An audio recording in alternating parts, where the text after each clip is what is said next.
स्वागत है आप सभी का हमारे चैनल आईटी प्रिंस में। तो आज की वीडियो में हम लोग देखने वाले हैं झारखंड अनुदेशक बहाली के जो है फॉर्म्स जो है जारी किए जा चुके हैं, जहां की 701 पोस्ट जो कि रेगुलर कैंडिडेट्स के लिए और 26 लगभग सीट जो है बैकलॉग कैंडिडेट्स के लिए जारी किया जा चुका है, जहां की नोटिफिकेशन यहां पे देख पा रहे होंगे।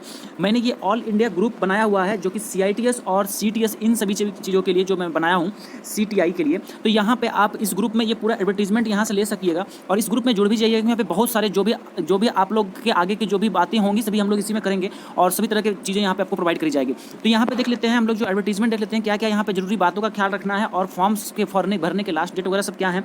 और CITS की सबसे बड़ी बात जिसको हम लोग CTI करते हैं या फिर CITS जो है क्या उसका अनिवार्यता रखा गया है या नहीं रखा है, क्योंकि मैंने ऑलरेडी इस पर एक वीडियो आप लोग को दे रखा था और मैं जो बताया था कहीं ना कहीं वो बातें भी यहाँ सही हो चुकी हैं। तो चलिए यहाँ पे जो है पूरा फुल डिटेल नोटिफिकेशन को देखते हैं। तो यहाँ देखिए 6 तारीख मतलब आज की डेट में इसको जारी किया गया है, झारखंड औद्योगिक प्रशिक्षण अधिकारी प्रतियोगिता परीक्षा 2022 पे। अब देखिए यहाँ पे हम लोग बात कर लें तो समझ लीजिए यहाँ जैसा आप लोग देख पा रहे होंगे कि ये जो है सीट का जो है विवरण है, ठीक है। जहाँ के आप लोग ट्रेड वगैरह देख लीजिए। कोपा के लिए यहाँ पे टोटल जो है 4 पोस्ट है। इन्फॉर्मेशन टेक्नोलॉजी के लिए यहाँ 8 सीट दिया गया है। उसी तरह से सीट मेटल वर्कर के लिए 2 सीटें हैं। फिर आपका फ्रंट असिस्टेंट, ऑफिस असिस्टेंट, ठीक है, उनके लिए 6 सीटें हैं। फिर फैशन टेक्नोलॉजी, डिज़ाइन टेक्नोलॉजी, इन सब का। उसके बाद बेसिक कॉस्मेटोलॉजी के लिए 6 सीटें हैं। फिर उसी तरह से नीचे जाइएगा तो आपका स्विंग जो आपका टेक्नोलॉजी होता है, कटिंग एंड स्विंग, उसके लिए 10 है। फिर यहाँ ड्राफ्टमेंट का 8 है, ड्राफ्टमेंट सिविल का 6 है। उस मैकेनिकल मोटर 14 सीटें हैं। टर्नर के लिए 26 सीटें हैं। मशीनिस्ट ग्राइंडर के लिए 2 है। वायरमैन के लिए 8 है। मशीनिस्ट के लिए 20 है। प्लम्बर के लिए 10 है। फिर आपका जो है ये आपको मैकेनिकल ट्रैक्टर के लिए 2 है। फिर सर्वेयर के लिए 10 है। और फिर मैकेनिकल डीजल के लिए 44 है। वेल्डर के लिए 60 है। उसके बाद इलेक्ट्रिक मैकेनिक, ठीक है, मैकेनिकल जनरल, इनके लिए 34 सीटें हैं। फिटर के लिए 122 और विद्युत के लिए देखिए इलेक्ट्रीशियन के लिए 133 सीटें हैं। और गणित दैट मीन्स कि WCS पढ़ाने के लिए 74 सीटें यहाँ पे जारी की गई हैं। और जो आपका ड्राइंग है यहाँ पे आप लोग का 78 सीटें हैं। तो ये टोटल जो आपका सीट की जो विवरण है 701 टोटल पोस्ट के लिए वैकेंसी यहाँ निकाला गया है। ये हो गया रेगुलर कैंडिडेट्स के लिए। बैकलॉग वाले जो कैंडिडेट्स हैं उनके लिए भी नोटिफिकेशन अलग से जारी किया गया, उसको भी थोड़ा देर में हम लोग देखने वाले हैं। तो चलिए यहाँ पे जो है पे स्केल देख लीजिए। जबरदस्त वाला पे स्केल है जो कि लेवल 6 का होगा। 35,400 से 1,12,400 समथिंग, ठीक है। अब देखिए यहाँ पे जो है आपका एज फैक्टर, एज लिमिट के बारे में बात किया गया है, जहाँ की देख पा रहे होंगे कि अनारक्षित एवं आर्थिक रूप से कमजोर जो है उनके लिए मतलब कि मिनिमम एज 21 है और जो मैक्सिमम है वो 35 रखा गया है। देन यहाँ पे आप लोगों का जो अनुसूचित जाति जनजाति के लिए मैक्सिमम एज 38 रखा गया है। और यहाँ पे देखिए तो आप लोग का अत्यंत पिछड़ा वर्ग इन सब के लिए जो है 37 वर्ष जो है अधिकतम है। और महिलाओं के लिए भी यहाँ पे कितना है जो है आपका 38 है, ठीक है, जिसमें कि अनारक्षित भी इंक्लूड कर दिया गया है महिलाओं का, ठीक है। दैट मीन जनरल कैंडिडेट को भी इंक्लूड किया गया। परीक्षा शुल्क 100 रुपये लगने वाला है, ओके। और यहाँ पे आगे हम लोग देख लें, बात कर लें तो देखिए यहाँ पे ये कुछ जो है यहाँ पे इंपॉर्टेंट डेट्स है, जहाँ की 12 तारीख से जो ये फॉर्म जो है भराएंगे। और यहाँ पे आगे भी बताऊँ तो देखिए ऑनलाइन आपके फॉर्म जो है 12 मई तक किए जाएंगे। परीक्षा का जो भुगतान होगा 14/5 तक आप कर सकते हैं, 14 मई तक कर सकते हैं। और फोटो अपलोड ये सभी चीज़ें जो हैं आप लोग 16 तारीख तक कर पाइएगा, चलिए, ठीक है। उसके बाद अशुद्धि वगैरह के लिए फिर डेट दिया जाएगा। अगर कुछ गलत भर दिए तो 17 से 19 तक आप चेंज कर पाइएगा। OMR आधारित परीक्षाएं जो होंगी वो कभी जून माह के प्रथम सप्ताह, मतलब कि फॉर्म भरने का आप लोग को जो है 12 मई तक टाइम मिलेगा। फिर जस्ट उसके अगले महीने में जून के फर्स्ट वीक में ले लिया जाएगा एग्जामिनेशन। और जैसा जो है कैलेंडर इन्होंने जारी करा था JSSC ने, और उसी के मुताबिक ये चल भी रहे हैं, क्योंकि मैंने JSSC का कैलेंडर भी आप लोग को दिखाया था, बताया था। दूसरी बात, यहाँ पे जो भी नोटिफिकेशन, जो शॉर्ट नोटिफिकेशन हालांकि उस टाइम नहीं दिया गया था, बट कैलेंडर जारी किया था, उसमें बताया था कि इस टाइम जो है ये चीज़ें आ सकती हैं और आ भी गई हैं। और जो मैंने बातें आप लोगों को बताई थी एलिजिबिलिटी कंडीशन से लेकर के चाहे अदर थिंग्स, सभी चीज़ें same to same exam pattern को सब कुछ वही सब चीज़ें हैं गाइस। तो देखिए ये यहाँ पे तो ये खत्म हो। चलिए दूसरा PDF जो है इसको मैं आपको आपके सामने दिखाता हूँ। देखिए रेगुलर वाला ही पहले मैं खोल लेता हूँ, जहाँ की सभी बातों का यहाँ पे डिटेल्स आप लोग को मिल जाएगा। तो यहाँ पे हम लोग नीचे बढ़ते हैं गाइस। तो यहाँ देखिए जो है पूरा जो है सीट डिस्ट्रीब्यूशन आप चेकआउट कर पाइएगा। ग्रुप जरूर जुड़ जाइएगा ताकि कभी फ्यूचर में, अभी जैसे यहाँ पे एक बात उठ रहा है जैसे कि CITS या फिर CTI जो है, बहुत सारे बच्चे ऐसे भी हैं जो इस साल करंट सेशन में 21-22 सेशन में एडमिशन लिए हैं, उन लोगों को अलाउ नहीं किया गया है, तो उन्हें भी अलाउ कर देना चाहिए। इस तरह का डिमांड सोच रहा है, तो अगर इस तरह का कुछ मुद्दा उठता है तो आप वहाँ पर जुड़े रहिएगा तो एकजुटता हो पाएगा। चलिए यहाँ पे सीट डिटेल्स हम लोग देख लेते हैं। अभी एलिजिबिलिटी देख लीजिए, एलिजिबिलिटी सबसे इंपॉर्टेंट है। तो सबसे पहले कोपा ट्रेड वाले के लिए देखिए क्या क्या दिया गया है। तो देखिए सबसे पहले तो मैं आपको जनरल जो यहाँ पे जो चलता है जो चीज़ें वो बता देता हूँ। पहले तो आप अगर ये फॉर्म भरना चाहते हैं तो आपके पास ITI होना चाहिए, ठीक है। ITI के साथ आपके पास 3 साल का अनुभव होना चाहिए, एक्सपीरियंस होना चाहिए, ओके। देन उसके बाद आपके पास CITS की अनिवार्यता भी होनी चाहिए, जो कि यहाँ पे आप लोग देख पाइएगा। देखिए यहाँ पे अनिवार्यता जो दिया गया, अनिवार्य योग्यता, यहाँ पे relevant national craft instructor certificate, यही होता है CTI या फिर CITS, ठीक है। ये चीज़ें हैं जो कि DGT करवाती है और इसका हर साल फॉर्म भी भरता है। मैं अपने चैनल पे हर अपडेट भी आप लोग के से रिलेटेड देता रहता हूँ। चलिए, अब यहाँ पे मैंने तो आपको ITI का बताया, NAC भी अगर आपके पास है, ITI है या फिर ठीक है, और NAC का 2 साल वाला आपका सर्टिफिकेट है, ITI आपने नहीं किया, NAC कर रखा है, नेशनल अप्रेंटिसशिप सर्टिफिकेट आपके पास है, और प्लस 3 साल का एक्सपीरियंस है, तो आप इस फॉर्म को इजीली अप्लाई कर पाइएगा। समझ गए? अब डिप्लोमा वाले जो कैंडिडेट्स होते हैं, डिप्लोमा के कैंडिडेट्स 3 साल का जो आपका पॉलिटेक्निक होता है, उसके साथ में 2 ईयर का एक्सपीरियंस आपके पास होना चाहिए, अनुभव होना चाहिए, ठीक है। उसके बाद संबंधित प्राप्त संस्थान से आपका ये क्या होना चाहिए, आई मीन जो है एक्सपीरियंस होना चाहिए, और साथ ही साथ यहाँ पे आपका CITS भी होना चाहिए। दैट मीन्स कि DGT द्वारा जो CITS कोर्स है वो होना चाहिए। देन लास्टली बीटेक के कैंडिडेट को भी यहाँ पे मौका मिलेगा, बीटेक वाले कैंडिडेट्स को भी मौका मिलेगा। यहाँ पे उनको 1 साल का अनुभव देना पड़ेगा, और साथ ही साथ जो है CITS की भी अनिवार्यता यहाँ इसमें भी रखी गई है। समझ गए? चलिए, अब यहाँ पे यही सब चीज़ों को यहाँ पे डिटेल्स में दिया गया है। अब यहाँ पे देख लीजिए तो लाइक UGC द्वारा मान्यता प्राप्त विश्वविद्यालय, ये सभी चीज़ें आप लोग इस नोटिफिकेशन में पढ़ पाइएगा, ठीक है। बट जो हाईलाइट पॉइंट्स है मैंने आपको बता दिया है। यहाँ पे इन्फॉर्मेशन टेक्नोलॉजी का भी उसी तरह से है, फिर मेटस्टिट मेटल वर्कर के लिए भी देखिए यहाँ पे उत्तीर्ण, ये सभी चीज़ों को यहाँ पे मांगा गया है। ओके, अब ये तो रहा बात जो आपका ट्रेड वाला सब्जेक्ट है, ठीक है। बट यहाँ कुछ ऐसे भी लाइक ये हैं, आई मीन जो है पोस्ट है, जहाँ की आप लोग देखिएगा कि उसमें जो है ITI ये सब भी नहीं मांगा जाता, BSc वगैरह भी है तो चलता है काम, तो उसको मैं दिखा देता हूँ आप लोग को। देखिए, ये वाला जो आपका जो पोस्ट है फ्रंट ऑफिस असिस्टेंट, इसमें आपका ITI नहीं भी है, चाहे डिप्लोमा नहीं है तो भी काम चलेगा, बीटेक नहीं। यहाँ देखिए क्या मांगा गया है, यहाँ पे आपसे मांगा गया है UGC मान्यता प्राप्त विश्वविद्यालय से कॉमर्स, होटल मैनेजमेंट या कैटरिंग टेक्नोलॉजी में डिग्री, ये चीज़ें मांगी। बट यहाँ पे गाइज आपको मैं ये भी दिखा देता हूँ कि यहाँ पे अनिवार्य योग्यता में भी यहाँ पे मांग दिया गया है, CITS मांग दिया गया है। तो अगर लड़के किए हुए हैं तो अप्लाई कर सकते हैं, नहीं तो अप्लाई नहीं कर पाएंगे। चलिए, ये हो गया सभी बातें। अब हम लोग नीचे बढ़ते हैं, यहाँ पे कुछ जो है एग्जाम वगैरह के बारे में समझ लेते हैं, कैसे एग्जाम लिया जाएगा, पैटर्न वगैरह के बारे में समझते हैं। बट उसके पहले सबसे बड़ा कंडीशन जो है, यहाँ पे सिर्फ झारखंड के लड़के यहाँ भर सकेंगे, इसलिए क्योंकि 10th और जो यहाँ पे देखिए, यहाँ पे लिख दिया गया साफ साफ, मैट्रिक और इंटरमीडिएट आपका झारखंड से अगर आपने कर रखा है तभी आप अप्लाई कर पाइएगा इस फॉर्म को। ये बात आप ध्यान दीजिएगा। अगर आप झारखंड के निवासी हैं और अगर आप जनरल कैटेगरी में आते हैं, ठीक है, तो आप इस फॉर्म को नहीं भर पाइएगा अगर आपने अपना 10th 12th अगर दूसरे राज्य से कर रखा है तो। बट अगर आप OBC ST/SC कैटेगरी में हैं और अदर राज्य से अगर आप कर लिए हैं तो आप भर सकते हैं, कोई दिक्कत की बात नहीं, क्योंकि आरक्षण जो जिन कोटा जो है, दैट मीन्स कि ST/SC OBC, उनके लिए ये नियम लागू नहीं है। समझ गए? तो अदर स्टेट के लड़के अगर झारखंड में अगर 10th और 12th किए हैं तो वो भी भर सकते हैं, कोई दिक्कत की बात नहीं, जनरल कैटेगरी में वो भर पाएंगे। ये कंडीशन आप लोगों को समझ में आ गया।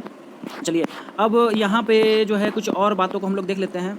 देखिए, आपका जो कास्ट सर्टिफिकेट, रेसिडेंशियल सर्टिफिकेट, ये सभी चीज़ें जो हैं, एक बार ध्यान दे दीजिएगा, अनुमंडल से अगर बनवाए हैं तो 2/6/2016 के बाद का होना चाहिए, तभी एक्सेप्ट यहाँ पे किया जाएगा। उसके पहले का अगर है अनुमंडल वाला है तो आपका एक्सेप्ट नहीं किया जाएगा। समझ गए? उसी तरह से जो आपका CO होता है, सर्किल ऑफिसर, उनका देखिए यहाँ पे अगर 19/7/2019 के पहले का है अंचलाधिकारी, तो आपका एक्सेप्ट नहीं होगा, आपका ये फॉर्म अप्लाई नहीं कर पाएगा, आपको फिर से बनवाना पड़ेगा। आप अभी आपके पास टाइम है, आप बनवा लीजिए, ये अपना चेकआउट कर लीजिएगा। ये कंडीशन जो है JSSC का जो सीजल फॉर्म आया था उसमें भी रखा गया था।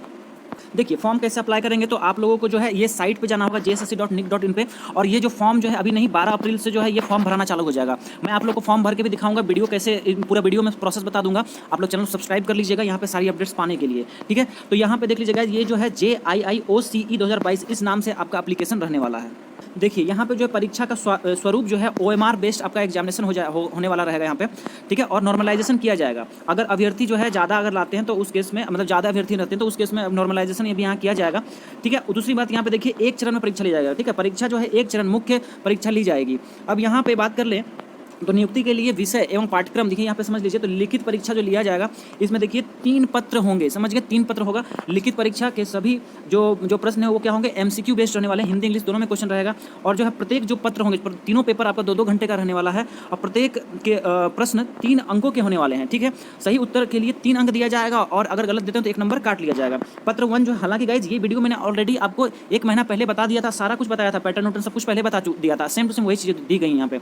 तो पत्र नंबर 1 जो है, जो कि विषय भाषा और सामान्य विज्ञान का होने वाला है। देखिए यहाँ पे भाषा विज्ञान मतलब कि हिंदी और अंग्रेजी से आपको 25-25 क्वेश्चन देखने को मिलेंगे। ये पेपर नंबर 1 बता रहा हूँ, जो कि आपके 2 घंटे के पेपर होंगे, ठीक है। यहाँ पे देखिए, झारखंड राज्य से संबंधित 30 प्रश्न मिलेगा, सामान्य विज्ञान से जो कि जनरल साइंस है वहाँ से मिलेगा आपको 10 क्वेश्चन, गणित से आपको 10 क्वेश्चन मिलेगा, यहाँ पे मानसिक क्षमता जांच रीजनिंग से 10 क्वेश्चन, और कंप्यूटर से आपको 10 क्वेश्चन, मतलब टोटल 120 क्वेश्चन जो है यहाँ देखने को मिलेगा। 2 घंटे का वक्त मिलेगा, सेम डे में पेपर होने वाला, ये पेपर नंबर 1 हो गया। चलिए, अब आगे बात करते हैं। तो विषय नंबर 2 में जो है, जो कि पेपर नंबर 2 है, यहाँ पे आपको 100 MCQ क्वेश्चन मिलेगा, जो कि आप लोगों का जो लोकल लैंग्वेज, जो कि क्षेत्रीय लैंग्वेज होता है, जैसे उर्दू, संथाली, बंगला हो गया, फिर मुंडरी हो गया, फिर ये सभी जो लाइक क्षेत्रीय भाषा है उससे क्वेश्चन रहने वाले हैं, ठीक है। अब देखिए, एक बात और समझ लीजिए, यहाँ बहुत इंपॉर्टेंट चीज़ है कि ये जो परीक्षा है, जो कि दैट मीन्स कि जो पेपर नंबर 2 है, ठीक है, यह पत्र क्वालिफाइंग होगा एवं उत्तीर्ण होने के लिए न्यूनतम आपको 30% जो है निर्धारित किया गया है, उतना आपको लाना ही लाना है। अगर आप इसमें 30% स्कोर नहीं कर पाते हैं इस क्षेत्रीय भाषा वाले में, तो आप इस रेस से बाहर हो जाएगा, मतलब आपको paper number 1 paper number 3 check भी नहीं किया जाएगा। ठीक है, यहाँ पे ये चीज़ लिखी गई है। उसको पेपर नंबर जो 3 है वो आपका तकनीकी होने वाला है, जहाँ की यहाँ पे भी आपको 120 प्रश्न जो है रहेगा। ठीक है, 120 प्रश्न यहाँ पे मिलेगा आपको, और वही 2 घंटे का समय मिलेगा। ठीक है, अब ये आपका टेक्निकल होगा, बिल्कुल जैसे इलेक्ट्रिशियन ट्रेड है, तो आपका जो ITI लेवल का क्वेश्चन इसमें रहने वाला है, भी ध्यान दीजिएगा। और जो है बिल्कुल आपका क्वेश्चन किससे मिलने वाला है, तो ITI लेवल का मिलेगा। ठीक है, और यहाँ पे जैसे इलेक्ट्रिशियन, तो इलेक्ट्रिशियन का क्वेश्चन रहेगा, फिटर हैं तो फिटर का रहेगा। ठीक है, तो ये चीज़ें हैं। चलिए अब यहाँ पे देख लें हम लोग, तो आरक्षित यहाँ पे देखिए जो दिया गया है कि तकनीकी ज्ञान की परीक्षा में न्यूनतम, इसमें भी है कुछ मिनिमम क्वालिफाइंग लाना। जो थर्ड पेपर है, जो कि आपका टेक्निकल वाला पेपर है, इसमें भी अनारक्षित वाले जो उनको 40% एटलीस्ट लाना पड़ेगा, 120 का 40% निकाल लीजिए। उसी तरह से यहाँ पे जो आपका आर्थिक ग्रुप वाले हैं उनको 40%, उसी तरह से ST SC वाले जो हैं उनको 36.5 इस तरह से इनको लाना पड़ेगा। चलिए अब ये हो गई बात। अब यहाँ पे फिर से वही चीज़ों को लिखा गया है कि प्रश्न पत्र 1 एवं प्रश्न पत्र 2 में प्राप्त अंक मात्र क्वालिफाइंग होंगे। ठीक है, देखिएगा यहाँ पे क्या किया गया है ना कि पेपर नंबर 1 और पेपर नंबर 2 जो है, ठीक है, जो कि मैंने आपको बताया यहाँ पे देखिए 30% आपको स्कोर करना पड़ेगा, ये क्वालिफाइंग नेचर हो गया। फिर पेपर नंबर 2 जो है वो भी क्या है, क्वालिफाइंग नेचर, उसमें 30% मार्क्स लाना पड़ेगा। मैं पेपर 1 पेपर 2 दोनों क्वालिफाइंग नेचर का 30% एबव लाना पड़ेगा, समझ गए। अब रही बात कि यहाँ पे जो है पेपर नंबर 3 है, पेपर नंबर 3 से आपका मेरिट बनेगा। ठीक है, जितना आप मार्क्स स्कोर कीजिएगा उसके आधार पर आपका थर्ड पेपर के अनुसार आपका मेरिट बनेगा, दैट मीन्स आपका सिलेक्शन जो होगा उसी के आधार पर होगा। गाइस यहाँ पे पूरा जो है नोटिफिकेशन समाप्त हो रहा है, और यहाँ पे देख लीजिए जो ये कुछ फॉर्मेट्स दिए हुए हैं, फॉर्मेट्स को आप लोग चेकआउट कर लीजिएगा। ST SC OBC का फॉर्मेट है। अब हम लोग बात करते हैं थोड़ा बैकलॉग वाले जो हैं उनका भी थोड़ा देख लें। तो यहाँ पे हमने जो है ये PDF खोल लिया है, जो कि बैकलॉग वाले कैंडिडेट्स का है। यहाँ पे देख लीजिए बैकलॉग रिक्तियाँ, ठीक है, वो रेगुलर था, ये बैकलॉग है।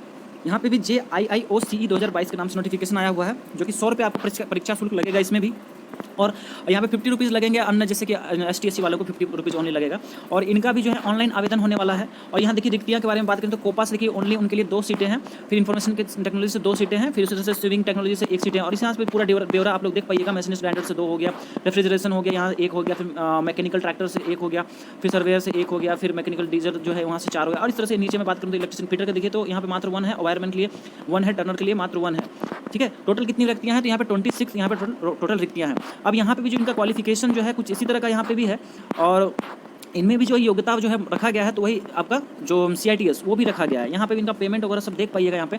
और यहाँ पे भी ITI किए हुए कैंडिडेट्स 3 साल का एक्सपीरियंस ये होना चाहिए।